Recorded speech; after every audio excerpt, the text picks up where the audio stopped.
My last story.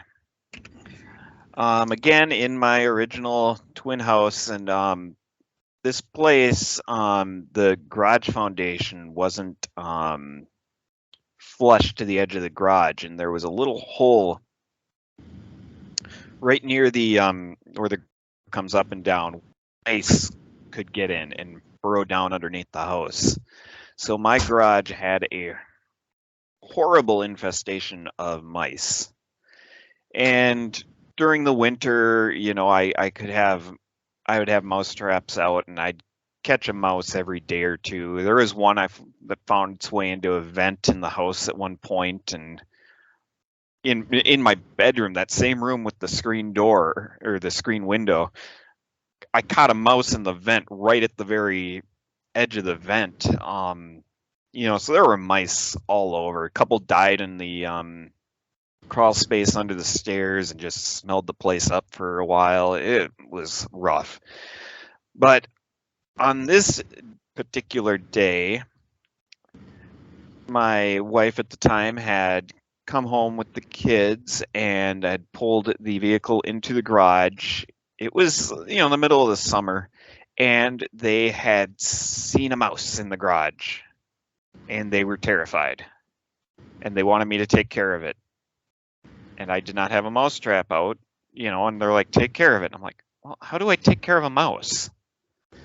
So I'm sitting there going, what am I supposed to do? And I'm like, okay, I'm just going to try to get this thing out of the garage. And so I'm looking around, and I'm like, and I find an ice cream pail. I'm like, okay, I'm just going to put it over the mouse. That'll take care of it. And so I kind of sneak over, the mouse is at the edge, along the wall, and I sneak on over. This thing's like terrified of me, but isn't running, and I get the bucket and put it down on top of the mouse. I'm like, got it. Now what do I do? Okay, so I'm sitting there going, okay, I guess I'll just start scooting this bucket along the floor, and the mouse will have to walk along with it. So I can scoot it and try to get it out of the garage. Well, I scooted the bucket a little too fast for this poor little mouse. Its tail went under the back side of the bucket.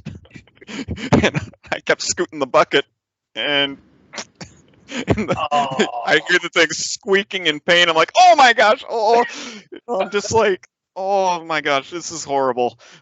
And I'd gotten it right to the edge of the garage, and I'm like, oh gosh, this is just horrible. I'm like sick to my stomach, and I'm not thinking clearly at this point. I just want rid of this mouse, and I realize, what am I going to do when I get out of the garage?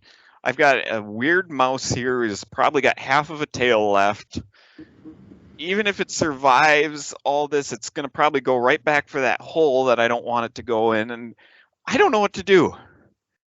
And I'm sitting there, and I'm just, again, I'm not thinking clearly at the point. I don't know what to do. So I start looking around. Looking around. I see my golf bag. I walk over to my golf bag. I pull up my 7-iron. And my thought is, I'm going to hit this pail, and the mouse will ride in the pail and land safely in the yard, and then it will run away. So I walk up to the golf pail. So terrible. I walk up to the ice cream pail. I swing and hit this thing. The pail goes flying. The dead mouse goes flying and lands in the street. I'm just absolutely mortified at what I just did. I sit there for a minute. I walk over, grab the ice cream pail, put it back, put my 7-iron back, and walk into the house. And Oh, it's just, the kids are all staring at out the window. Ah! yeah, so if you want a DIY mousetrap, there you go. Thanks for watching this clip from the Four Roads Out of Warba podcast. We broadcast weekly on YouTube, and I hope to be posting more of these short clips over the upcoming days and weeks, and I hope you'll check them out and check out our full podcast as four friends and family members share more wacky and hilarious stories from our lives. Thanks for watching.